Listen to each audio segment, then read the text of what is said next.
Hello soldier, स्वागत है आप सभी का आपका अपने यूट्यूब चैनल एसकेसी डिफेंस अकेडमी में। आई होप आप सभी स्वस्थ होंगे, बेहतरीन लेवल से अपने एग्जामिनेशन का प्रिपरेशन कर रहे होंगे। और सब first of all happy Diwali to everyone. इस साल आपका बेहतरीन लेवल से अगला साल जो है मतलब सिलेक्शन हो जाए, दीपावली का फेस्टिवल आनंदमय मनाइए। तो आपको, आपके पूरे परिवार को हैप्पी दिवाली मेरे सोल्जर, ठीक है। तो हम लोग बेहतरीन चैप्टर अपना पढ़ रहे हैं, that is our work power energy, जिसमें से हमने सैटरडे को पार्ट 1 देखा था, ठीक है। आज हम लोग बेहतरीन लेवल से पार्ट 2 देखेंगे, इसका जो आगे का जो कॉन्सेप्ट है, ठीक है। तो फटाफट पहले एक बार जय हिंद का कमेंट कर दीजिए और बता दीजिए सारा चीज़ क्लियर है कि नहीं, साउंड वाउंड, ठीक है। फटाफट एक बार कमेंट कीजिए जय हिंद सर।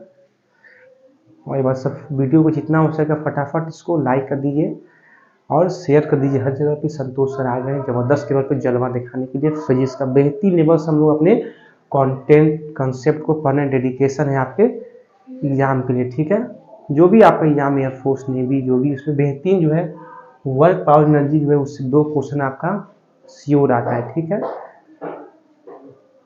तो हमने पार्ट 1 में क्या पढ़ा था, कमेंट कीजिएगा। पार्ट 1 में हमने क्या क्या कॉन्सेप्ट को पढ़ा था। हमने बेसिक जाना था, बेसिक जो जाना था फॉर्मूला वर्क का क्या होता है।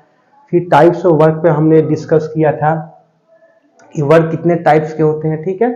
कब कहा जा सकता है कि बॉडी पे वर्क हुआ है कि नहीं हुआ है, मतलब सारे जो है क्राइटेरिया को हमने देखा था वर्क के बारे में, ठीक है। आज हम लोग देखेंगे कुछ और कॉन्सेप्ट जहां से कल हम लोग लेफ्ट किए थे क्लास को। प्रीवियस डे हम लोग बेसिकली जीरो वर्क पे क्लास को इन किए थे। तो मैं फटाफट कमेंट कीजिए कि yes sir we are ready, हम लोग रेडी हैं जबरदस्त लेवल पे कॉन्सेप्ट को अपना खोलने के लिए। और न्यू स्टूडेंट है तो वीडियो को, चैनल को सब्सक्राइब कीजिएगा और बेल आइकन को प्रेस कीजिए कि हर नोटिफिकेशन आपको सबसे पहले मिले। और फिजिक्स का जो कंटेंट देख रहे हैं टॉप लेवल का दिया जा रहा है, ठीक है। जैसे वर्क पावर एनर्जी हो जाएगा, फिर हम लोग न्यू चैप्टर स्टार्ट करेंगे, तो इसको भी पढ़ते रहिए और प्रीवियस चैप्टर को रिवाइज करते रहिए। क्यूरी हो तो पूछा कीजिए, ठीक है। तो आज हम लोग पढ़ेंगे अपना नेक्स्ट कॉन्सेप्ट के साथ, क्योंकि किसी भी बॉडी पे वर्क कर रहे हैं तो कहीं ना कहीं हम लोग उस पर फोर्स लगा रहे हैं, ठीक है। क्योंकि W इक्वल टू हमने पढ़ा था एफ एस कॉस थीटा, है कि नहीं, हमने प्रीवियस डे पढ़ा था। Work done on any body is called force into displacement into cos theta. और थीटा आपका क्या है मेरे भाई, एंगल है फोर्स और डिस्प्लेसमेंट के बीच में। अगर फोर्स और डिस्प्लेसमेंट एक ही डायरेक्शन में है तो थीटा 0 डिग्री होता है। अगर फोर्स और डिस्प्लेसमेंट का डायरेक्शन अपोजिट है तो 180 डिग्री हो जाएगा। और अगर फोर्स आपका डिस्प्लेसमेंट का परपेंडिकुलर है तो वहां पे आपका वर्क डन जो आता है मेरे भाई वो 0 आता है। जैसे हमने बहुत सारा केस देखा था जीरो वर्क डन में कि आपका कूली जो है प्लेटफॉर्म पे जो सामान उठाता है और अपने सिर पर जो रखता है, तो उसने सिर पर रखा, फिर वो हॉरिजॉन्टल प्लेटफॉर्म पे जब वो इधर की ओर जा रहा है तो डिस्प्लेसमेंट तो इसका इधर की ओर हो रहा है जिधर वो जा रहा है, बट जो फोर्स उस पर लग रहा है that is gravitational force which is equal to mgh। वो दोनों का डायरेक्शन आपका क्या है, परपेंडिकुलर है। तो इस केस में हमें 0 वर्क डन मिला था। फिर मैंने आपको बताया था नेगेटिव वर्क डन का एग्जाम्पल कि कोई स्प्रिंग है, उसको अगर आप लोग स्ट्रेच कर रहे हैं उसके ओरिजिनल लेंथ से, मतलब उसको फोर्स लगा रहे हैं, तो उस फोर्स का विरोध करने के लिए एक बल लगता है जिसको बोलते हैं रीस्टोरिंग फोर्स, जो फोर्स को ओपोज करता है उसके मोशन को, ठीक है। तो रिस्टोरिंग फोर्स का डायरेक्शन हमेशा अपोजिट रहता है फोर्स के डायरेक्शन का, ठीक है। तो दैट मीन्स जो वहां पे रिस्टोरिंग फोर्स के द्वारा जो वर्क हो रहा है मेरे भाई वो भी क्या है, नेगेटिव होगा। क्यों? क्योंकि आपका डिस्प्लेसमेंट का डायरेक्शन सेम होगा, क्योंकि फोर्स आपका लग रहा था इधर की ओर राइट साइड में, तो डिस्प्लेसमेंट भी राइट साइड में। बट रिस्टोरिंग फोर्स जो है वो लग रहा है आपके लेफ्ट साइड में, तो दोनों के बीच में जो एंगल बन रहा है वो 180 डिग्री। इस केस में हमें नेगेटिव वर्क डन मिला था, यस या नो। बेहतरीन लेवल का हमने एग्जाम्पल देखा था, सारा आपके पीवाइज यूज किया था। और पॉजिटिव वर्क डन में मैंने बताया था कि कोई आपका वेट लिफ्टर है जो कोई हेवी ऑब्जेक्ट को उठाता है, फिर उसको ऊपर की ओर उठाकर उससे अपना जो भी एक्सरसाइज कर रहा है, तो फोर्स और डिस्प्लेसमेंट उस केस में डायरेक्शन आपका सेम है, तो वहां पे हमें पॉजिटिव वर्क डन मिलेगा। फिर कोई टेबल है, हॉरिजॉन्टल टेबल है, उससे आप बुक को फोर्स लगाकर उस बुक को उस जगह से दूसरा जगह पे रख रहे हैं, तो वहां भी जो है फोर्स और डिस्प्लेसमेंट का डायरेक्शन सेम है, तो वहां पे हमें पॉजिटिव वर्क डन मिला था, ठीक है।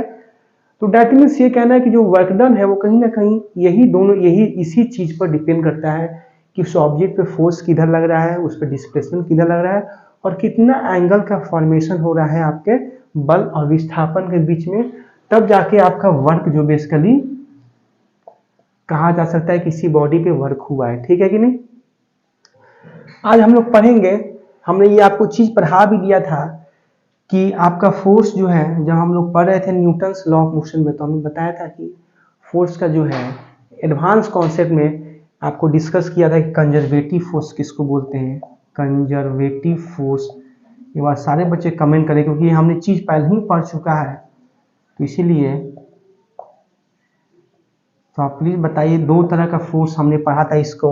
देखिए हर टॉपिक एक दूसरे से मेरे भाई लिंक होता है। ठीक है, ये conservative force, non conservative force हमने पहले ही पढ़ लिया है।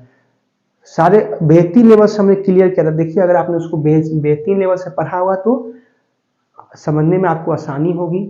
और आप कमेंट कीजिए क्या आपको याद है कंजर्वेटिव फोर्स किसको कहते हैं, और जिससे हमारा टाइम बचेगा और फास्ट सिलेबस मूव ऑन होगा। ठीक है, तो कंजर्वेटिव फोर्स मतलब हमने कहा था कि जितने हमारे सेंट्रल फोर्स होते हैं, केंद्रित बल होते हैं, वो हमारे क्या होते हैं, कंजर्वेटिव फोर्स। सेंट्रल फोर्स बोलेगा सर क्या होता है, तो सेंट्रल फोर्स मतलब वैसे फोर्स जिसका डायरेक्शन सेंटर की होता है, जिसका डायरेक्शन एक पार्टिकुलर फिक्स होता है, वो वैरी नहीं करता है टाइम के रिस्पेक्ट में, उसी को बोलते हैं सेंट्रल फोर्स। ठीक है, जैसे आपका हो गया ग्रेविटेशन फोर्स, सेंट्रीपिटल फोर्स, ये सब जितने सारे फोर्स हैं ये सब क्या है आपके सेंट्रल फोर्स है। जैसे ग्रेविटेशनल फोर्स है जो अर्थ है सन के चारों ओर जो है उसके और चक्कर लगा रहा है कंटिन्यूअस, तो वहाँ पे जो अर्थ और जो सन को जो एक फोर्स है जो बाइंड करके रखा है, वो आपका कौन सा बल है, गुरुत्वाकर्षण बल, दैट इज ग्रेविटेशन फोर्स। तो किधर की ओर लग रहा है, सेंटर की ओर लग रहा है, तो दैट मीन्स वहां पे जो बल लग रहा है वो जो केंद्रित बल लग रहा है कि उसका डायरेक्शन फिक्स है, तो वो कौन सा फोर्स हुआ, सेंट्रल फोर्स हुआ। जैसे आपके दो इलेक्ट्रॉन है, दो चार्ज पार्टिकल्स है, उनके बीच में अट्रैक्टिव फोर्स लगता है जिसको बोलते हैं इलेक्ट्रोस्टैटिक फोर्स ऑफ अट्रैक्शन, जिसमें जो हमने पहले ही क्लियर किया है। तो वहां भी जो मेरे भाई कॉन्सेप्ट लग रहा है, ये आपका एक चार्ज है प्लस क्यू, एक दूसरा चार्ज है माइनस क्यू, तो इन दोनों को अगर किसी दूरी पर रखा गया है, ठीक है, तो इन दोनों के बल में जो अट्रैक्शन फोर्स लगता है, प्लस क्यू माइनस क्यू को अपने ओर खींचेगा, माइनस क्यू प्लस क्यू को अपने ओर खींचेगा। तो इस पुश आउट कंडीशन में जो बल लगता है अट्रैक्टिव फोर्स, मतलब वो बल जो इन दोनों को अट्रैक्ट करने में सपोर्ट कर रहा है, वो कौन सा बल है, इलेक्ट्रोस्टैटिक फोर्स ऑफ अट्रैक्शन, जो हम लोग क्लास 12 के इलेक्ट्रोस्टैटिक्स चैप्टर में पढ़ेंगे। तो दैट मीन्स जितने सारे बल हैं आपके, इलेक्ट्रोस्टैटिक फोर्स हुआ, ग्रेविटेशन फोर्स हुआ, एक आपका होता है इलास्टिक फोर्स जो कि हम लोग इलास्टिसिटी में पढ़ेंगे, जिसको प्रत्यानन बल बोलते हैं। ठीक है, किसी भी स्प्रिंग को जब स्ट्रेच करते हैं ना मेरे भाई, तो वहां पे जो बल लगता है, जो फोर्स लगता है, वो क्या होता है, elastic potential energy, elastic force. ठीक है, तो हम लोग कॉन्सेप्ट वाइज, टॉपिक वाइज सारे क्लियर करते जाएंगे। ठीक है, तो ये समझिए कि ये सब जितने बल हैं, कौन कौन, ग्रेविटेशन फोर्स हो गया, इलेक्ट्रोस्टैटिक फोर्स हो गया, आपका इलास्टिक फोर्स हो गया, जितने सारे बल हैं ये आपके कंजर्वेटिव फोर्स है। जो भी बल सेंट्रल होगा वो आपका कंजर्वेटिव होगा ही। अब आपको याद होगा मैंने कंजर्वेटिव फोर्स का बहुत बेहतरीन कॉन्सेप्ट लिखवाया था जब न्यूटन्स लॉ ऑफ मोशन पढ़ रहे थे, कि जो कंजर्वेटिव फोर्स होते हैं वो क्या होते हैं मेरे भाई, पाथ इंडिपेंडेंट होते हैं, वो पाथ से मतलब नहीं रखते हैं। फिर मैंने सेकंड पॉइंट लिखवाया था जो कि आपकी एग्जाम से रिलेटेड है, कि जो वर्क डन आया था कंजर्वेटिव फोर्स में जो मिलता है वो हमें जीरो मिलता है। कितना मिलता है, जीरो मिलता है। ये क्या है, पाथ इंडिपेंडेंट फोर्स है, ये पथ पर जो है डिपेंड नहीं करते हैं। क्यों नहीं डिपेंड करते हैं सर, देखिए जो हमारा सेंट्रीपिटल फोर्स है मेरे भाई, जो हमने 2D मोशन पढ़ा था, वो भी क्या है, कंजर्वेटिव फोर्स है। कैसे, अगर कोई पार्टिकल, जैसे कोई एग्जाम्पल ही देख लीजिए, कोई स्टोन है, उसको हमने स्ट्रिंग से बांध दिया है और उसको हम लोग सर्कल में, सर्कुलर पाथ में रोटेट करवा रहे हैं, घुमा रहे हैं, तो वहां पे कौन उसको सेंट्रीपिटल फोर्स, कौन उसको वहां पे अभिक्रिया बल प्रोवाइड कर रहा है, तो वो है tension in the string. String में क्या है, तनाव है मेरे भाई, जिस वजह से वो पत्थर क्या है, मूव कर रहा है। बट जैसे ही अगर धागा टूट गया, धागा का जो स्ट्रिंग है, टेंशन है, अगर वो कमजोर पड़ गया तो क्या होगा, आपका स्टोन जो है किस डायरेक्शन में मूव करेगा, मैंने बताया था, तो टेंजेंशियली मूव करेगा, स्पर्श रेखा की ओर। क्यों? Due to inertia of direction, due to inertia of direction, जड़त्व के दिशा के अनुसार, क्योंकि ये स्टोन चाह रहा है कि मैं सर्कल में ही मूव करूं, ठीक है। बट जैसे ही स्ट्रिंग आपका टूट गया तो ये दोनों का कनेक्शन भी जो है स्ट्रिंग और स्टोन का वो खत्म हो गया, ये सीधे स्पर्श रेखा की ओर बाहर निकल गया, ठीक है, आपका कौन, स्टोन। तो ये मैं पॉइंट बेहतरीन लेवल से आपकी एग्जाम में पॉइंट लिखवाया था जब इनर्शिया ऑफ डायरेक्शन पढ़ा रहा था, क्योंकि एग्जाम में क्वेश्चन आता है कि ये किस वजह से बाहर की ओर निकल जाता है। तो पहला है इनर्शिया ऑफ डायरेक्शन, क्योंकि इसका डायरेक्शन चेंज हो गया ना, ये पहले अपना सर्कुलर पाथ में मूव कर रहा था, बट जैसे ही कनेक्शन टूट गया स्टोन और स्ट्रिंग के बीच में, तो इस केस में ये स्पर्श रेखा की ओर बाहर निकल गया। यहाँ पे आप ये भी कॉन्सेप्ट है कि सर जब भी कोई ऑब्जेक्ट सर्कल में मूव करता है तो उसको सेंट्रीपिटल फोर्स तो मिलता ही है, बट उसको एक आभास होता है, उसको एक फील होता है कि मुझ पर एक बाहर की ओर भी फोर्स लगता है, जिसको हम लोग बोलते हैं सेंट्रीफ्यूगल फोर्स। यस या नो मेरे स्टूडेंट्स, इसको मैंने बेहतरीन लेवल से बढ़ाया था कि कोई भी अगर ऑब्जेक्ट सर्कल में मूव कर रहा है तो उसको एक लगता है कि मुझे कोई एक फोर्स है जो मुझे बाहर की ओर खींच रहा है, ठीक है। बट यहाँ पे जो स्टोन और स्ट्रिंग का जो रिलेशन है, यहाँ पे आपका जो मेन रीजन है वो है इनर्शिया ऑफ डायरेक्शन, क्योंकि इनर्शिया मैंने पढ़ाया था कि इनर्शिया एक ऐसा गुण है किसी भी बॉडी का, एक प्रॉपर्टी है मेरे भाई बॉडी का, जो चाहता है कि अगर मैं मोशन में हूं तो मोशन में ही रहूं, जब तक मुझ पे कोई बाहरी बल ना लगे, जब तक मुझ पे कोई एक्सटर्नल फोर्स ना लगे, तब तक मैं अपना स्टेट को चेंज नहीं करूंगा। मगर मैं मोशन में हूं, अगर मैं तो रेस्ट में नहीं होगा, रेस्ट में हूं तो मोशन में नहीं होगा, अगर मुझ पे कोई बाहरी बल लग गया तो मैं चेंज कर लूंगा, ठीक है। तो यही हुआ स्टोन के साथ भी, ठीक है। इज इट क्लियर और नॉट? तो ये सब कॉन्सेप्ट है मेरे भाई जो हमने बेहतरीन लेवल से पढ़ा था। तो यहाँ पे भी देखिए मेरे भाई, जो सेंट्रीपिटल फोर्स लग रहा है, टेंशन इन द स्ट्रिंग, वो भी क्या है, एक सेंट्रल बल है, क्योंकि इसका भी एक डायरेक्शन अलाइन है सेंटर की ओर, ओके। तो इसीलिए इसको बोलेंगे हम लोग सेंट्रल फोर्स। तो दैट मीन्स जो हमारा सेंट्रीपिटल फोर्स है वो भी तो मेरे भाई सेंट्रल फोर्स है। और आपको याद हो तो मैंने बताया था कि सेंट्रीपिटल फोर्स में जो हम लोग वर्क डन निकालते हैं वो जीरो आता है। क्यों? क्योंकि आपका फोर्स लग रहा है सेंटर की ओर, और आपका डिस्प्लेसमेंट का डायरेक्शन क्या है, टेंजेंशियली, स्पर्श रेखा की ओर। तो देखिए दोनों के बीच में कितना एंगल बन रहा है, 90 डिग्री बन रहा है कि नहीं। तो इस केस में W equal to F S cos theta था, कॉस 90 इज इक्वल टू 0।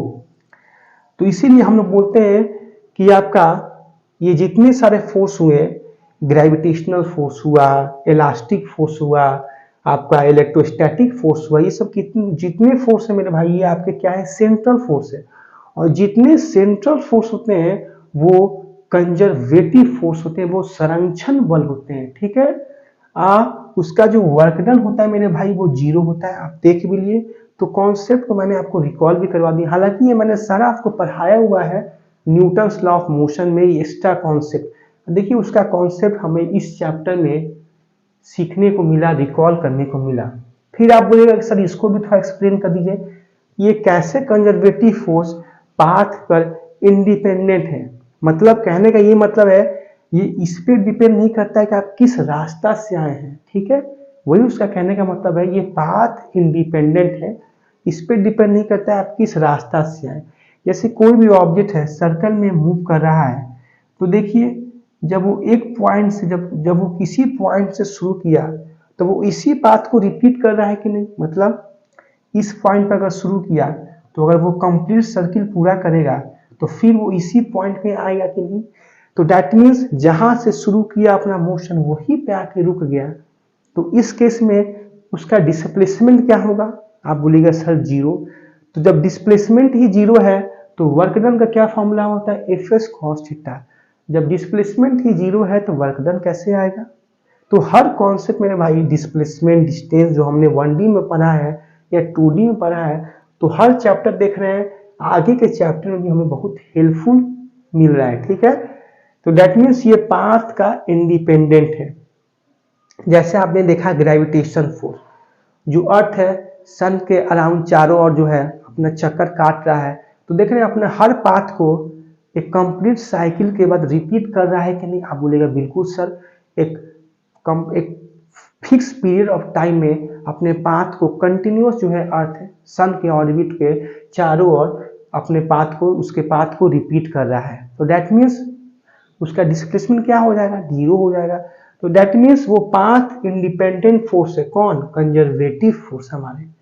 यहां भी देख लीजिए, एक होता है न्यूक्लियस जिसके अंदर रहते हैं प्रोटॉन और न्यूक्लियस, न्यूट्रॉन। अब बाहर आपका इलेक्ट्रॉन जो है चारों ओर जो है इलेक्ट्रॉन जो है प्रोटॉन के चारों ओर चक्कर काट रहा है कि नहीं, उसके बाहर वाले ऑर्बिट में।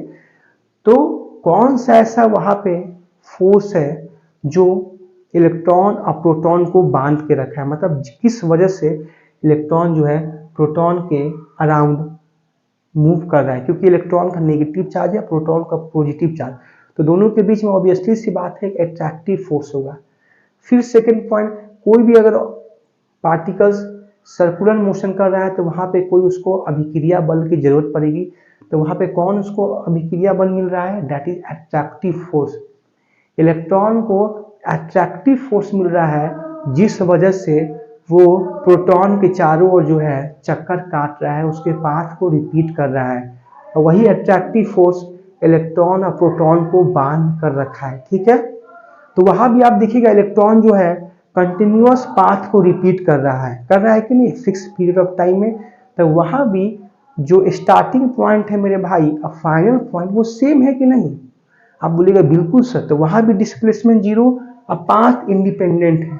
तो दैट मीन्स जितने मेरे भाई कंजर्वेटिव फोर्स है वो सारे पाथ इंडिपेंडेंट है और उसका वर्क डन जीरो आता है। ये क्लियर और नॉट। एग्जाम्पल याद रखिएगा, ग्रेविटेशन फोर्स हो गया, इलास्टिक फोर्स हो गया, जिसको हिंदी में प्रत्यानन बल बोलते हैं, जो हम लोग इलास्टिसिटी में पढ़ेंगे। फिर आपका एट्रैक्टिव फोर्स हो गया, कुलाम लॉ फोर्स हो गया, फिर आपका न्यूक्लियर फोर्स हो गया। जितने सारे फोर्स है मेरे भाई ये सारे आपके कंजर्वेटिव फोर्स है। कंजर्वेटिव फोर्स वही होगा जो सेंट्रल फोर्स होगा। तो देख रहे हैं हर टॉपिक एक दूसरे से लिंक है, तो फटाफट इसको नोट डाउन कर लीजिए।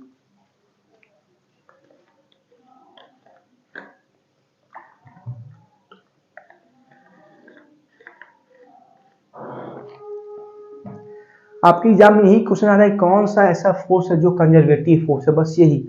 वो तो मैंने आपको इतना डिस्क्रिप्शन दिया कि आपका कॉन्सेप्ट जो है एक बिल्डअप हो, एक जबरदस्त लेवल का कॉन्सेप्ट आपके माइंड में एक बैठ जाए। ठीक है, बाकी आपके एग्जाम में ऐसे ही क्वेश्चन आएगा कौन सा फोर्स है, 4 ऑप्शन दे देगा, कंजर्वेटिव है कि नॉन कंजर्वेटिव है।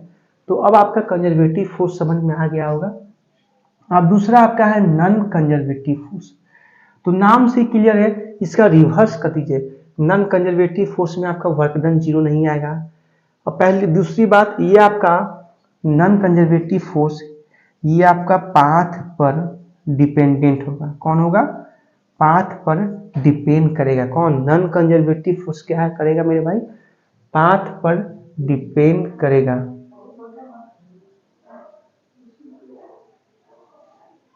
नॉन कंजर्वेटिव फोर्स जो है वो आपके पाथ पर डिपेंड नहीं करे, पाथ पर। तो जितने मेरे भाई नॉन कंजर्वेटिव फोर्स है वो क्या होते हैं, पाथ पर डिपेंड होते हैं। जैसे आपका फ्रिक्शनल फोर्स, घर्षण बल, विस्कियस फोर्स बेसिकली मेरे भाई ये हम लोग पढ़ेंगे लिक्विड फ्लूइड वाले चैप्टर में, क्योंकि ये लिक्विड के सरफेस के बीच में लगता है। कौन, आपका विस्कियस फोर्स। अब फ्रिक्शनल फोर्स तो हमने बेहतरीन लेवल सभी पढ़ा है, घर्षण बल। आपने देखा कि सरफेस पे फ्रिक्शनल फोर्स किस पे डिपेंड करता है, हमने बेहतरीन लेवल से हर फैक्टर को पढ़ा है कि कैसा आपका सरफेस है, रफ है कि स्मूथ है। रफ है तो ज्यादा फ्रिक्शन लगेगा, कम है तो फ्रिक्शन कम मिलेगा हमें। तो हमने सारा चीज डिस्कस किया कि फ्रिक्शन ज्यादा है तो कैसे कम किया जा सकता है, कम है तो कैसे हम उसको इंक्रीज कर सकते हैं। तो दैट मीन्स ये जो नॉन कंजर्वेटिव फोर्स है आपके यही दोनों आते हैं, एक फ्रिक्शनल फोर्स और एक आपका viscous force. Frictional force solid के बीच में लगता है और viscous force liquid object fluid के बीच में लगता है, ठीक है। और इसमें वर्क डन आपका 0 के बराबर नहीं आता है और ये पथ पर डिपेंड करता है, आपने समझ लिया। तो यही मेरे भाई है कंजर्वेटिव और नॉन कंजर्वेटिव फोर्स का मैं आपके सारा कॉन्सेप्ट आपको बता दिया, ठीक है। थोड़ा सा एडवांटेज साउंड आ रहा होगा क्योंकि दीपावली का है, उसमें कोई दिक्कत वाली बात नहीं है, ठीक है। तो मैंने लिखवाया नहीं, हल्का जो मेन था वो मैंने लिखा क्योंकि इसको मैंने मोशन के आपको न्यूटन्स लॉ मोशन में खूब अच्छे से सारा चीज लिखवा दिया था, बट आपको सारा अभी फिर से रिकॉल कर दिया कि आपका कॉन्सेप्ट फिर से एक बार रिकॉल हो जाए, ठीक है। तो अब जाके आपका वर्क जो है हमने बेहतरीन लेवल से कंप्लीट कर लिया, ठीक है। अब आइए हमारा नेक्स्ट टॉपिक पढ़ने जा रहे हैं एनर्जी।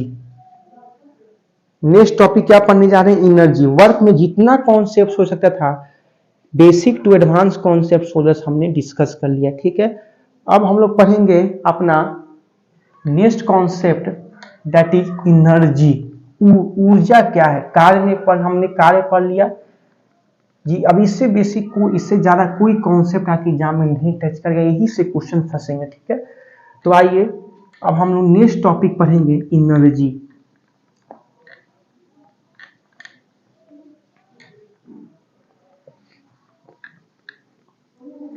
अगर आपका सपोर्ट रहता चैप्टर फिनिश भी हो सकता है, जी सोल्जर्स चैप्टर फिनिश भी हो सकता है क्योंकि ज्यादा ये टफ चैप्टर नहीं है। आपका थ्योरेटिकल पार्ट ज्यादा आता है, इसमें न्यूमेरिकल उतना नहीं आता है आपके वर्क पावर एनर्जी में।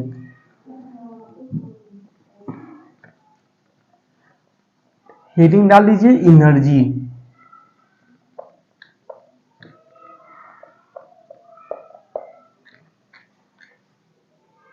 एनर्जी ऊर्जा। तो एनर्जी का आप एक बेसिक डिफिनेशन जानते होंगे, energy is the capacity to do work, है कि नहीं। मतलब कहता है यार हम ज्यादा एनर्जेटिक हैं, तो ज्यादा एनर्जेटिक कहने का मतलब क्या हुआ, हमें ज्यादा मतलब एनर्जी है तो दैट मीन्स हम लोग ज्यादा वर्क कर सकते हैं। कहते हैं कोई ज्यादा एनर्जी नहीं है, तबियत ठीक नहीं लग रहा है, तो ज्यादा मतलब पढ़ाई में मन नहीं लगता। दैट मीन्स एनर्जी जो है वो टोटली आपका जो है वर्क से इंटरलिंक रखता है। इस पर थ्योरम भी एक है, वर्क एनर्जी थ्योरम, जो हम लोग पढ़ेंगे कुछ समय बाद। पहले एनर्जी समझ रहे हैं कि नहीं, ऊर्जा। हमारे पास जो एनर्जी है हम लोग क्या करते हैं, प्रॉपर एक बैलेंस डाइट लेते हैं, इन रिच सोर्स ऑफ फूड लेते हैं जिससे हमारा कैलोरी हमें गुड इनटेक कैलोरी लेना चाहिए, जिससे हमारा एक प्रॉपर बॉडी का बिल्डअप हो, प्रॉपर फंक्शनिंग हो। तो उस वजह से हमारे पास एक अच्छा एनर्जी सोर्स होगा जिस वजह से हम लोग अच्छा वर्क करेंगे, क्योंकि healthy body keeps in healthy mind. जब तक हमारा बॉडी हेल्दी नहीं रहेगा तो माइंड भी हेल्दी नहीं रहेगा। जब माइंड ही हेल्दी नहीं रहेगा तो हम लोग पढ़ेंगे कैसे, कैसे अपना मतलब स्टडी को कंटिन्यू करेंगे। तो सबसे पहले बॉडी को फिट रखना, तो बॉडी कैसे हेल्दी रहेगा, एक proper good source of diet लीजिए, जंक फूड को अवॉइड कीजिए, प्रॉपर बैलेंस डाइट जो है पल्स राइस रोटी ये सब जो है हरा भरा सब्जी खाना चाहिए, जिससे एक प्रॉपर डाइट, प्रॉपर मतलब बैलेंस डाइट लेना चाहिए जिससे हमें गुड सोर्स ऑफ कैलोरी मिले, जिस वजह से हमारा बॉडी हेल्दी रहे, तभी हमारा माइंड जो है एक प्रॉपर एक्टिव रहेगा, वर्क करेगा, और जिस वजह से अपना हम लोग पूरा एफर्ट पढ़ाई में दे सकते हैं कि जबरदस्त लेवल का अपना सिलेक्शन ले सकते हैं जो भी आपका ड्रीम है, ठीक है। तो दैट मीन्स एनर्जी जो है मेरे भाई वो लिंक है वर्क से। जितना ही एक गुड सोर्स ऑफ एनर्जी रहेगा उतना ही ज्यादा वर्क करेंगे, ठीक है। कोई बीमार आदमी है तो वो उतना वर्क नहीं कर पाया तो उसमें एनर्जी नहीं है। तो दैट मीन्स एनर्जी जो है वर्क से डायरेक्टली लिंक रखता है, ठीक है। यही बस एनर्जी समझने का था जो मैंने आपको समझाया। देखिए इसका यूनिट भी मेरे भाई जूल ही होता है, ठीक है, ऐसा यूनिट, क्योंकि एनर्जी भी जो है आपका इक्विवेलेंट है वर्क के ही जैसा, तो इसका भी जो यूनिट है, जो मात्रक है वो आपका जूल है। और डायमेंशन की बात की जाए तो ml/T-2 ये आपका डायमेंशन है, ये आपका यूनिट है, ठीक है। यस या नो।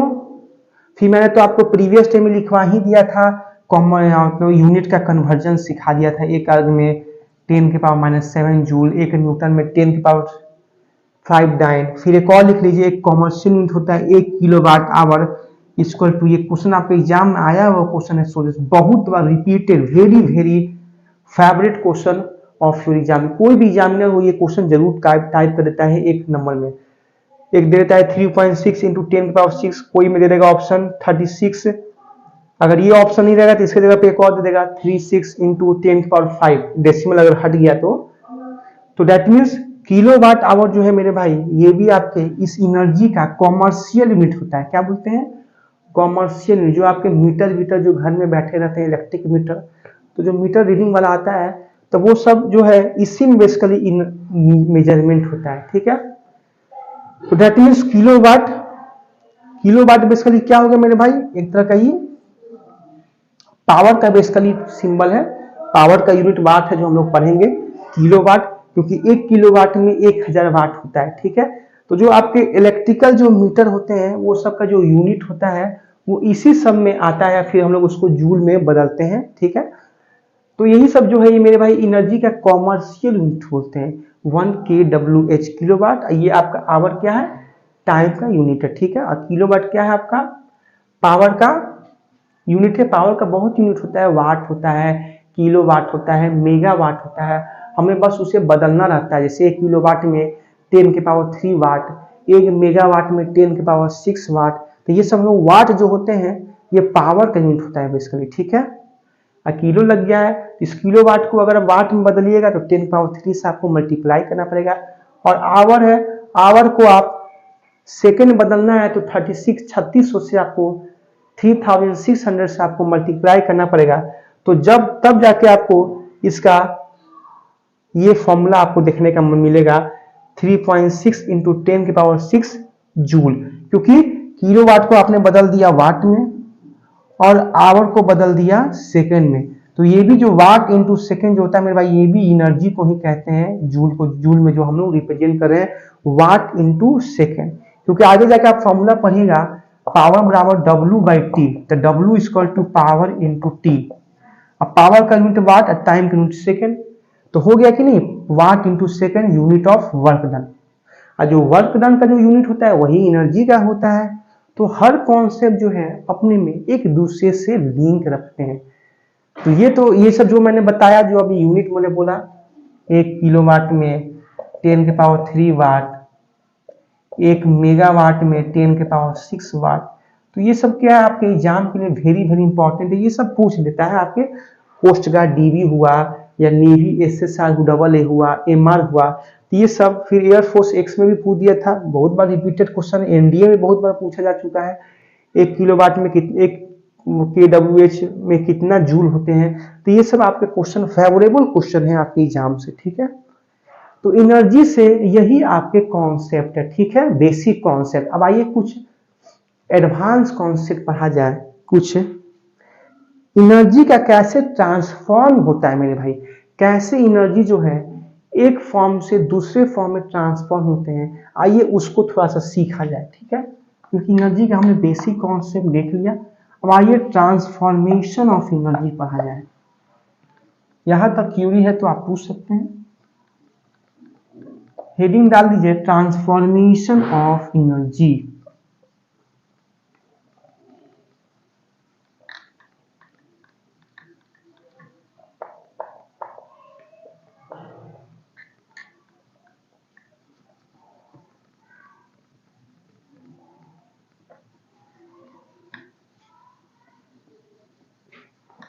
आइए पढ़ा जाए ट्रांसफॉर्मेशन ऑफ एनर्जी।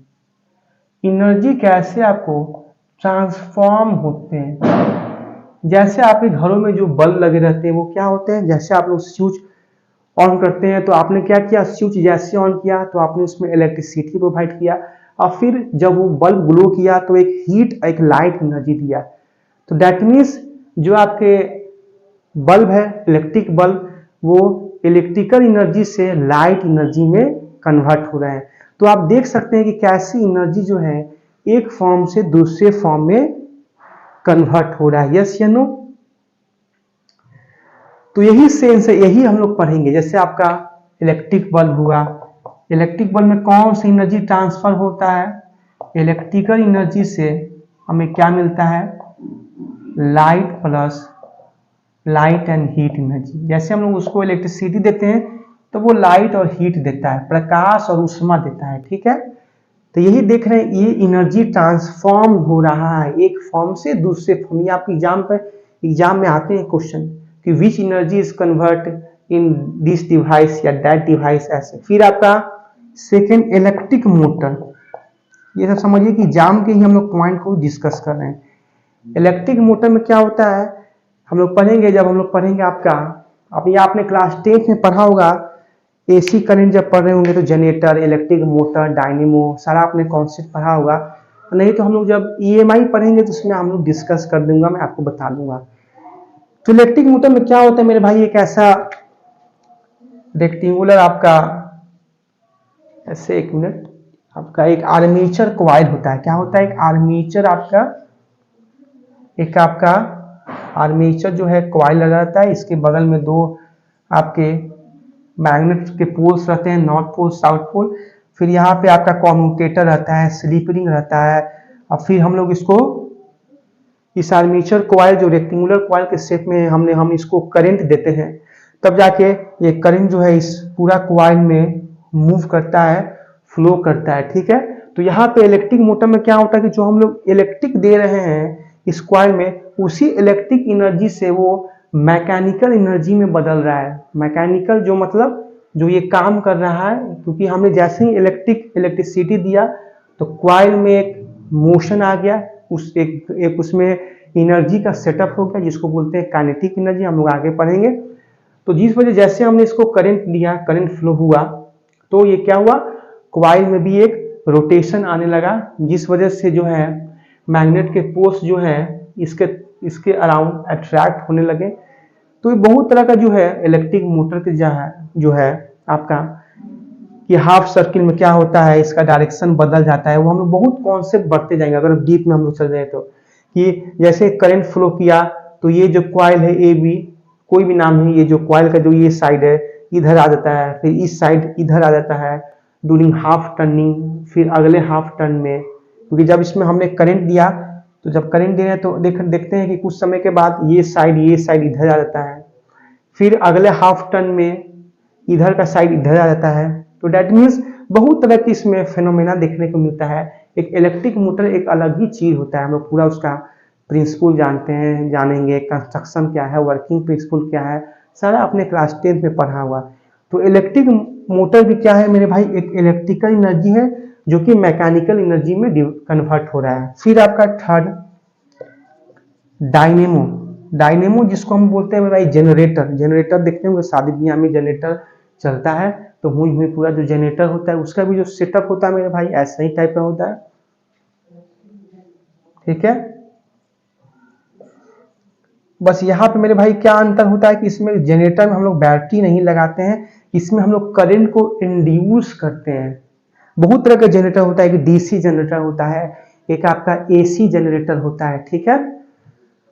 तो यहाँ पे क्या होता है भाई, हम लोग करंट इसको डायरेक्ट नहीं देते हैं, इसमें हम लोग करंट को इंड्यूस करते हैं, प्रेरित करते हैं, जिसको हम लोग पढ़ेंगे आगे का चैप्टर में, इलेक्ट्रोमैग्नेटिक इंडक्शन, विद्युत चुंबकीय प्रेरित। कि कैसे हम लोग कोई भी कॉइल में मैग्नेट की वजह से उसमें करंट को इंड्यूस करते हैं। तो वही हाल होता है मेरे भाई जनरेटर में, कि आपका इसमें हम लोग जो काम करते हैं, जो करंट को मतलब जो करंट इसमें इंड्यूस करने के लिए हम कुछ काम तो करेंगे, कुछ मतलब एक इसका सोर्स लाएंगे, कुछ मैग्नेट को लाएंगे कि जिस वजह से इसमें करंट इंड्यूस हो जाए। तो वही जो हम लोग मेरे भाई जो मैकेनिकल वर्क कर रहे हैं उस वजह से ये इलेक्ट्रिकल एनर्जी में बदल जाता है, इसमें करंट फ्लो करने लगता है। और फिर इसके बहुत तरह के एप्लीकेशन होते हैं डायनेमो का, ठीक है। तो बहुत आगे का कॉन्सेप्ट है, बट ये जानिए इसमें कौन कौन सा एनर्जी कन्वर्ट हो रहा है, ठीक है। मैं थोड़ा थोड़ा कॉन्सेप्ट भी देते जा रहा हूँ कि आप हल्का फुल्का समझे, ठीक है। क्योंकि अभी इसको पूरा समझाने लगेंगे डायनेमो तो फालतू का हो जाएगा समय, उसका कोई यूज नहीं है आपके एग्जाम में। आपके एग्जाम में ना इसका कंस्ट्रक्शन पूछेगा ना इसका बेसिक प्रिंसिपल पूछेगा, सिर्फ पूछेगा कि डायनेमो में कौन सी एनर्जी कन्वर्ट हुआ है, बस यही पूछेगा। तो हमें एग्जाम के लिए पढ़ना है, बट कुछ ज्यादा भी मैं पढ़ा दे रहा हूँ कि आपका कॉन्सेप्ट भी एक बिल्डअप हो जाए। फिर आपका फोर्थ में अगर जानेंगे तो लाउड स्पीकर, सारे कोई किसी घर में रहता भी है लाउड स्पीकर। लाउड स्पीकर बड़ा सा एक साउंड बॉक्स जो हम लोग उसको प्लग में लगाते हैं, उसका बोर्ड जो उसका तार रहता है, तो क्या होता है उसको हम लोग इलेक्ट्रिसिटी प्रोवाइड करते हैं, जिस वजह से वो साउंड बजता है, बढ़िया बढ़िया गाना बनने लगता है डीजे वीजे में। इसमें क्या होता है लाउड स्पीकर में इलेक्ट्रिकल एनर्जी से साउंड नहीं बदल जाता है। फिर आपका एक होता है मेरे भाई माइक्रोफोन। माइक्रोफोन होता है मेरे भाई जो वायरलेस मतलब डिवाइस होता है, मतलब इसमें क्या होता है कि साउंड जो होता है इलेक्ट्रिसिटी से कन्वर्ट होता है। जैसे जो मैं अभी यूज किया हूँ क्या है वायरलेस माइक है, तो ब्लूटूथ से मेरे मोबाइल से कनेक्ट है। तो कैसे मतलब जो ब्लूटूथ से कनेक्ट है तो वहां से जो है साउंड एनर्जी जो है उस चैनल से, एक आप लोग पढ़िएगा कम्युनिकेशन चैनल, कम्युनिकेशन आपका चैप्टर में आपका एक होता है एम्यूटेटर, ट्रांसमीटर, चैनल, रिसीवर। तो कैसे ब्लूटूथ से डिवाइस है, तो जो मैं बोल रहा हूँ ये साउंड को एब्जॉर्ब कर रहा है और आपके तक पहुंचा रहा है। तो यहाँ मेरे भाई माइक्रोफोन की ही वजह से साउंड एनर्जी को ये इलेक्ट्रिसिटी में बदल दे रहा है। ठीक है, ये इलेक्ट्रिसिटी ऐसा मत है कि सर मतलब हम आप पूछ सकते हैं सर इलेक्ट्रिसिटी में बदल रहा है तो हमें करंट क्यों नहीं लग रहा है, तो वो ऐसा नहीं है कि छूने से इलेक्ट्रिक शॉक लग जाएगा, वो वाला करंट वाला बात नहीं है। मतलब यहाँ पे जो मेरा जो माइक है देख रहे हैं ब्लूटूथ से जो कनेक्ट है, तो बहुत तरह के फ्रीक्वेंसी वाईफाई सारा सेटअप किया गया है, तो जिस वजह से साउंड को क्या कर रहा है मेरा एब्जॉर्ब कर रहा है। और कहीं ना कहीं अंदर जो उसका प्रोसेसर है, इनपुट और आउटपुट डिवाइस, वहाँ पे एक इलेक्ट्रिसिटी अप्लायंस सेटअप हो गया है, और जिस वजह से ये साउंड को प्रोड्यूस करके आपके तक आपके पास मेरे सोर्स पहुंचा रहा है। तो माइक्रोफोन की वजह से साउंड एनर्जी जो है इलेक्ट्रिक एनर्जी में बदल जा रहा है। ठीक है, तो ये सब इतनी एग्जाम्पल है जो आपकी एग्जाम के लिए वेरी वेरी इंपॉर्टेंट है मेरे भाई। तो क्या आपको समझ में आ रहा है कि नहीं? बेहतरीन लेवल से हम लोग कौन से, फिर आपका एक होता है सेल आपने पढ़ा होगा केमिस्ट्री में। सेल क्या एक बैटरी होता है जिसमें एनोड रहते हैं positive charge, cathode negative charge. यहाँ पे क्या होता है सेल के अंदर केमिकल रिएक्शंस होते हैं उसके अंदर, तो जिस वजह से सेल में क्या होता है आपका जो केमिकल एनर्जी है वो किस में बदलता है इलेक्ट्रिकल एनर्जी में। उसमें बहुत तरह के रिएक्शन होते हैं, तो जिस वजह से केमिकल जब मिलते हैं तो एक करंट का प्रोडक्शन होता है, तो वही सब सेल हो गया आपका। ठीक है, ये आपने केमिस्ट्री में पढ़ा होगा, electrolysis, Michael Faraday's electrolysis law, ये सब आपने 11-12 में पढ़ा होगा। ठीक है, फिर आपका बहुत ऐसा एग्जाम्पल एक आपका होता है थर्मोकपल मेरे भाई। थर्मोकपल क्या होता है बेसिकली, क्या होता है नाम से कि थर्मो, कहीं ना कहीं हीट को ये एब्जॉर्ब कर रहा है, एक बेसिकली डिवाइस होता है। डिवाइस में हम लोग कोई दो मेटल का डिवाइस डालते हैं, कोई भी दो मेटल हुआ, कॉपर आयरन, कॉपर जिंक, निकल आयरन, कोई भी आपका दो मेटल का डिवाइस है, उन दोनों के बीच में रिएक्शन होता है, मतलब गर्म ठंडा होते हैं। आपने पढ़ा होगा केमिस्ट्री में हॉट मेटालिक डिवाइस, नॉन आपका कोल्ड मेटालिक डिवाइस है कि नहीं, तो उन दोनों के बीच में रिएक्शन होता है, फिर जाके कभी ठंडा होते हैं कभी गर्म होते हैं, जिस वजह से वो हीट उनमें प्रोडक्शन होता है और उसी हीट की वजह से उनमें इलेक्ट्रिसिटी का प्रोडक्शन होने लगता है। ठीक है, तो थर्मोकपल जो है हीट एनर्जी से कैसे आपका इलेक्ट्रिसिटी में प्रोड्यूस हो रहा है आप इस थर्मोकपल से देख सकते हैं। ठीक है, तो ये सब मेरे भाई एनर्जी का ट्रांसफॉर्मेशन का एग्जाम्पल है जो हम लोग फुल कॉन्सेप्ट के साथ पढ़ रहे हैं। इसको लिखवाना जरूरी नहीं, समझ रहे हैं आप वही है ना। ठीक है, क्योंकि डिस्क्रिप्टिव पार्ट आपके एग्जाम में तो आता नहीं है कि लिखना है उसका पूरा डिस्क्राइब करना, ऐसा तो है नहीं। सिर्फ पूछेगा कि इस डिवाइस में कौन सा एनर्जी जो है कन्वर्ट हो रहा है एक फॉर्म से दूसरे फॉर्म तक। ठीक है, तो क्या मुझे बताइए यहां तक किसी तरह का प्रॉब्लम तो आप पूछ सकते हैं।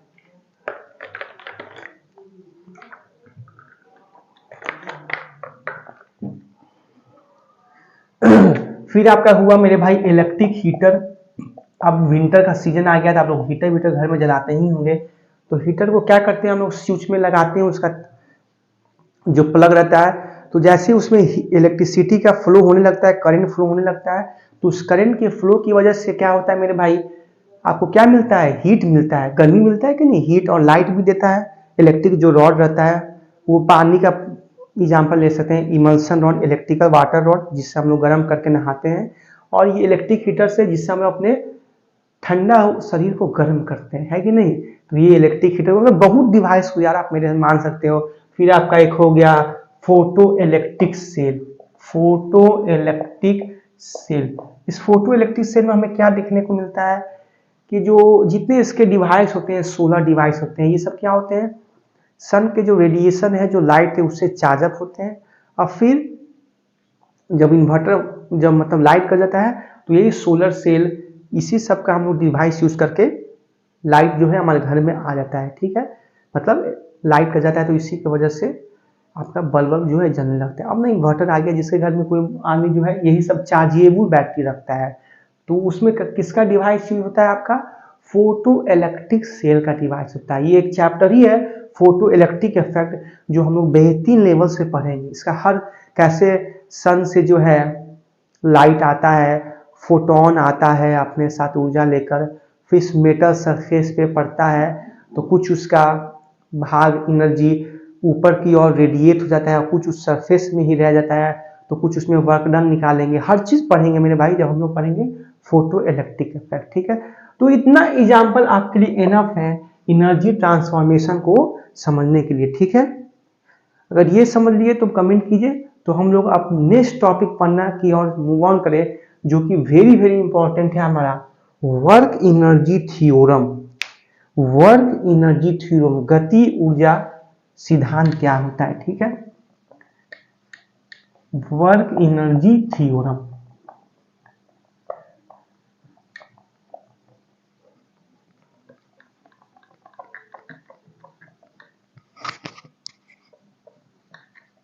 हेडिंग डाल लीजिए वर्क एनर्जी थ्योरम।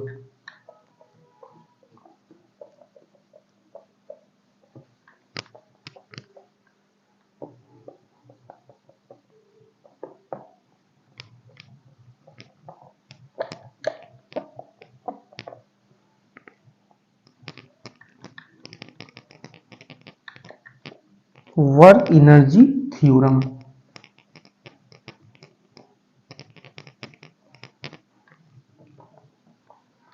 तो वर्क एनर्जी थ्योरम आपका ये कहता है, वेरी इंपॉर्टेंट कॉन्सेप्ट है इस चैप्टर का, वर्क एनर्जी थ्योरम।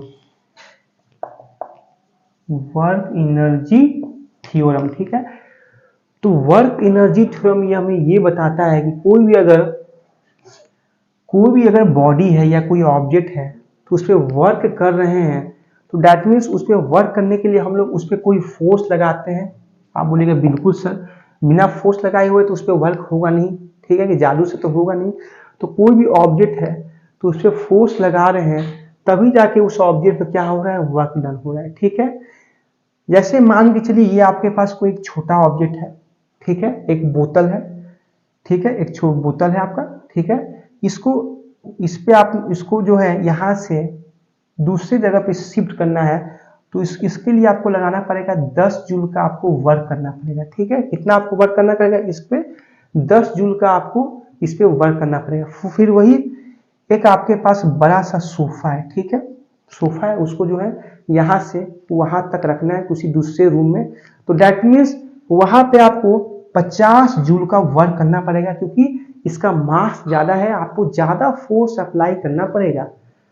तो दैट मीन्स आप देख रहे हैं कि कोई एक छोटा ऑब्जेक्ट है उस पर 10 जूल का वर्क करना पड़ रहा है, कोई बड़ा ऑब्जेक्ट है उस पर 50 जूल का वर्क हो रहा है।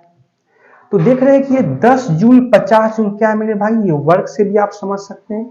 10 जूल 50 जूल, अगर इसका डिस्टिंग्विश डिफरेंस निकालें 50 जूल माइनस 10 जूल तो क्या मिल रहा है, 40 जूल।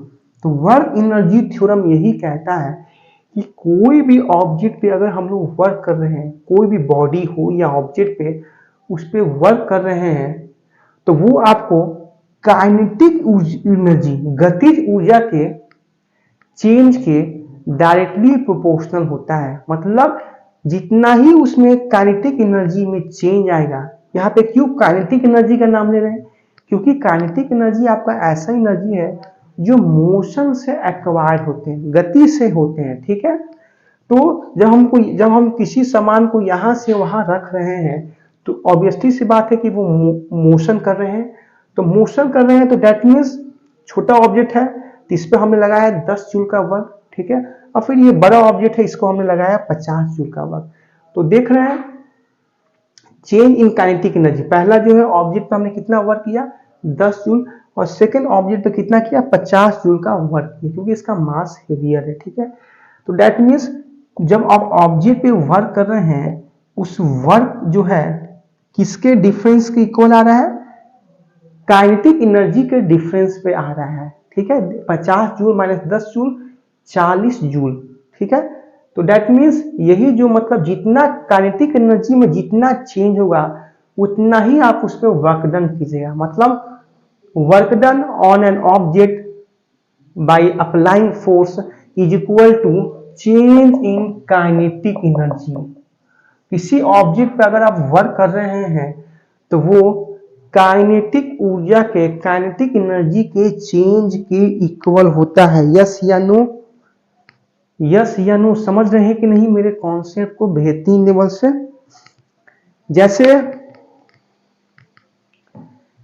जैसे कोई आपके पास कोई आ रहा है पीछे से, कोई आपको मतलब कोई पीछे से गाड़ी आ रहा है, उसको हम लोग रोक रहे हैं, पूरा फोर्स अप्लाई कर रहे हैं, ठीक है।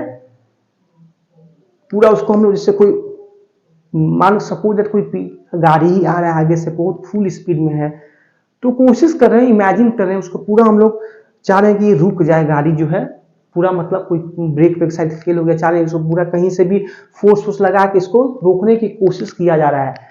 तो पहले लगा है 5 न्यूटन, 10 न्यूटन, फिर जाके उसका उस पर हम लोग वर्कडन का वैल्यू बढ़ा रहे हैं। मतलब वर्कडन का वैल्यू बढ़ाना मतलब उस पर ज्यादा फोर्स का अमाउंट का इम्पैक्ट करना, ठीक है। 5 जूल, 10 जूल, 50 जूल। तो वही कह रहा है कि जितना किसी भी ऑब्जेक्ट पे आप वर्क कीजिएगा वो काइनेटिक ऊर्जा के चेंज के इक्वल होगा।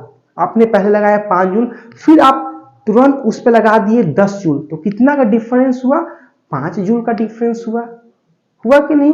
तो दैट मीन्स क्योंकि वर्क जो है एनर्जी से लिंक होता है, जितना ही आपके पास एनर्जी है उतना ही आप वर्क में उसको आप कन्वर्ट कर रहे हैं। और यहाँ पे कौन सा एनर्जी का बात आता है, क्योंकि यहाँ पे मोशन की बात है, तो काइनेटिक एनर्जी को ही हम लिंक करके चलेंगे। तो कितना जितना भी आप ऑब्जेक्ट पे वर्क कीजिएगा वो गति ऊर्जा के चेंज के बराबर होगा। जितना ही गति ऊर्जा में चेंज होगा, जितना ही आपका काइनेटिक एनर्जी में चेंज होगा, उतना ही उस पर वर्क डन होगा। ज्यादा फोर्स लगाएगा, ज्यादा फोर्स मतलब कभी 10 न्यूटन, फिर आप 30 न्यूटन, तो कितना काइनेटिक एनर्जी का चेंज हुआ, 20 जूल का आपका डिफरेंस हुआ। तो दैट मीन्स उतना अमाउंट में आप उस पर वर्क किए हैं या वर्क करेंगे, ठीक है। मतलब दोनों जो वर्क डन है वो काइनेटिक एनर्जी के चेंज के डायरेक्टली प्रोपोर्शनल है। जितना इसमें ज्यादा चेंज होगा उतना ही वर्क डन होगा किसी भी ऑब्जेक्ट पे या बॉडी पे। तो क्या ये कॉन्सेप्ट समझ में आया कि नहीं। मैंने आपको बेहतरीन लेवल से हर एग्जाम्पल से आपको मैं समझाने की कोशिश किया हूं। Work done on any object by applying force is equal to change in their kinetic energy.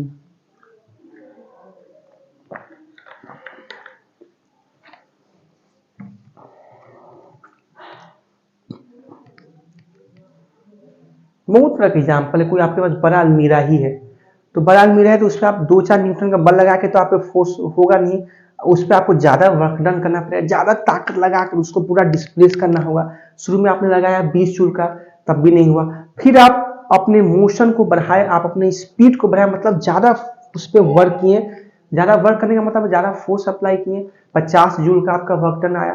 तो देख रहे हैं 50 माइनस 20, जो ये वर्क डन का जो डिफरेंस आ रहा है, जो उनका डिफरेंस हमें देखने को मिल रहा है कितना, 30 जूल, या जो भी आपका डिफरेंस आ रहा है वो क्या बता रहा है, हमारे काइनेटिक एनर्जी का चेंज बता रहा है। क्योंकि आप अपने अगर वर्क डन को बढ़ा रहे हैं तो दैट मीन्स आप अपने कहीं ना कहीं काइनेटिक एनर्जी को अपने वर्क को कन्वर्ट कर रहे हैं, है कि नहीं। अपने अगर आप अपने एनर्जी को बढ़ा रहे हैं एक मोशन के रूप में, तो वहां पे काइनेटिक एनर्जी का कॉन्सेप्ट देखने को मिलता है।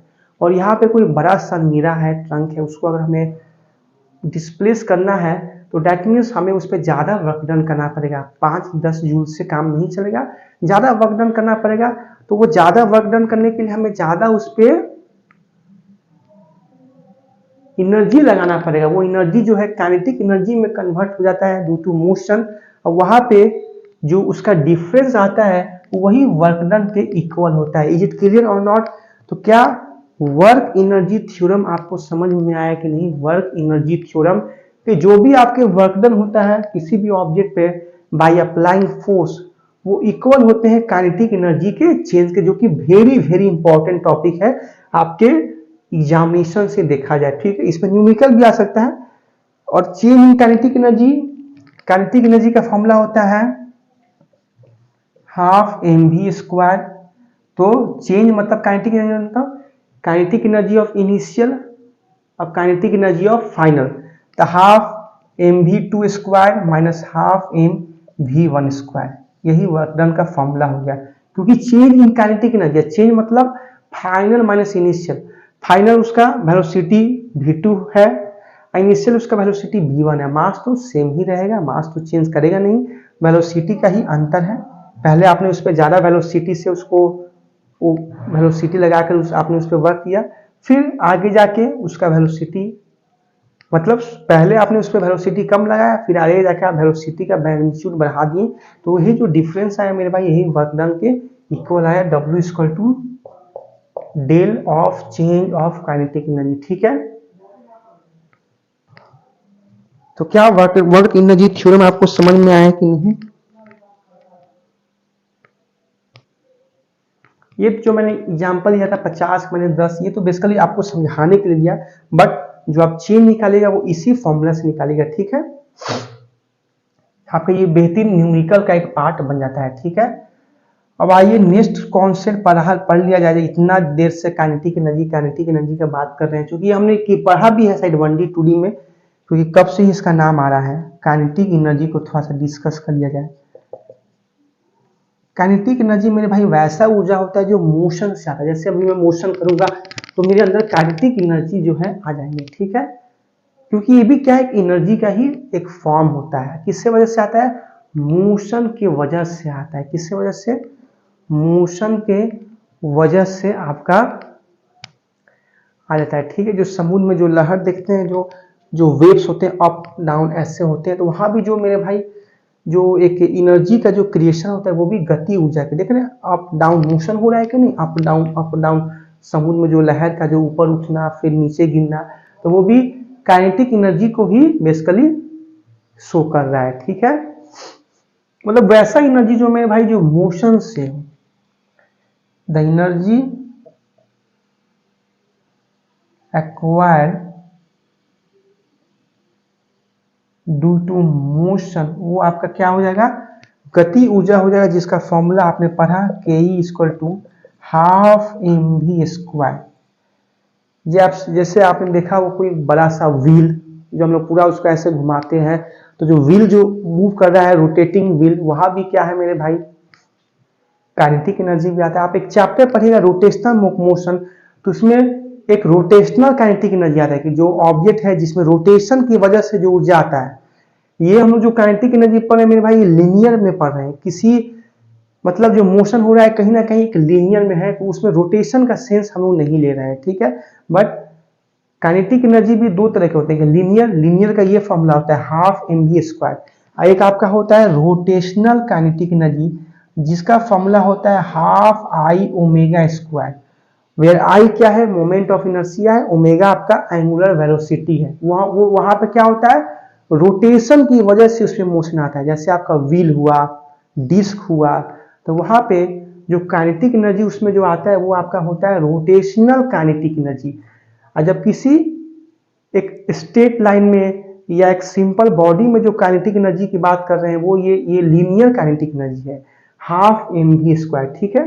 तो मैं आपको हर कॉन्सेप्ट को बारीकी से समझाने की कोशिश कर रहा हूं, ठीक है। फिर जो आपका जो एक वाटर मिल होता है जहां पे वाटर का प्रोडक्शन होता है, तो वहां पे क्या करते हैं? वाटर टरबाइन जो होते हैं वहां पे क्या होता है बेसिकली बड़ा सा एक होता है डिवाइस, वहां पर हम वाटर को डालते हैं, फिर वाटर में एक क्राफ्ट होता है, क्राफ्ट को मूव करवाते हैं, जिस वजह से क्या होता है इलेक्ट्रिसिटी का प्रोडक्शन होता है। तो वो जो हम लोग क्रैब या जो सैफ्ट को जो मूव करवा रहे हैं, तो वो भी क्या हो रहा है काइनेटिक एनर्जी में ही आएगा, हालांकि वो रोटेशनल काइनेटिक एनर्जी में आएगा। तो इस लेवल का बेहतरीन कॉन्सेप्ट हम लोग पढ़ रहे हैं, ठीक है। काइनेटिक एनर्जी को आज हमने जाना, इसका फिर यूनिट मेरे भाई कोई भी ऊर्जा हो, काइनेटिक हो या पोटेंशियल एनर्जी हो, यूनिट आपका जूल ही होगा। और इसका डायमेंशन भी सेम होगा ml2t-2, ml2t-2। थोड़ा सा मैं छोटा कर देता हूँ, 1 मिनट, ठीक है। यही बस है कॉन्सेप्ट आपका। तो इस बेहती लेवल का आज हमने कॉन्सेप्ट देखा, ठीक है।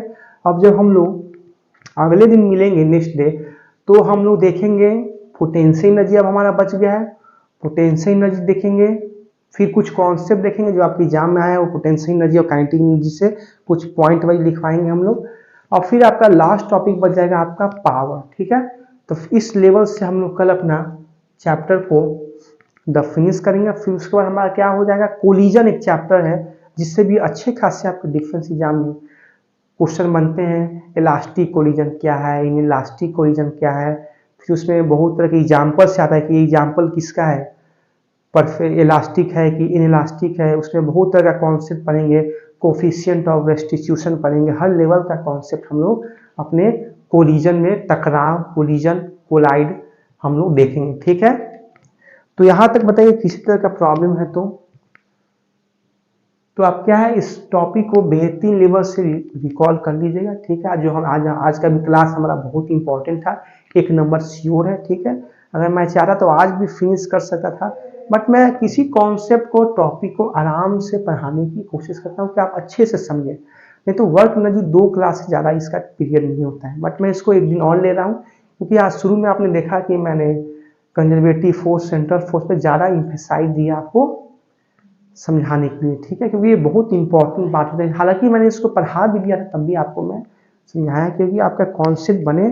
अगर मैं चाहता तो उसको स्केप आउट कर सकता था, आपको बोल सकता था कि आप उसको मैंने पढ़ा दिया, आप वहाँ से रिवाइज कर देना, ठीक है। तो ये वर्क पावर एनर्जी का सेकेंड पार्ट हो गया। यहाँ तक किसी तरह का क्यूरी है तो प्लीज़ कमेंट बॉक्स में कमेंट कीजिएगा, ठीक है। तो हम लोग सूरज कल मिलेंगे अपना एक न्यू टॉपिक के साथ इस चैप्टर को, ठीक है। अगर कल वर्क पावर एनर्जी खत्म भी हो गया बीच में तो हम लोग कुछ क्वेश्चन देखेंगे, नहीं तो कोलिजन को कल ही स्टार्ट कर देंगे क्योंकि कोलिजन आपका 1 पार्ट से ज़्यादा का नहीं, 1 या 2 पार्ट से, ठीक है। तो हम लोग इसी के साथ आपको क्लास को द इन करते हैं, ठीक है। तो पढ़ते रहिए, एंजॉय भी कीजिए, फेस्टिवल है, और खेलते रहिए। बाय बाय, जय हिंद माई वॉरियर।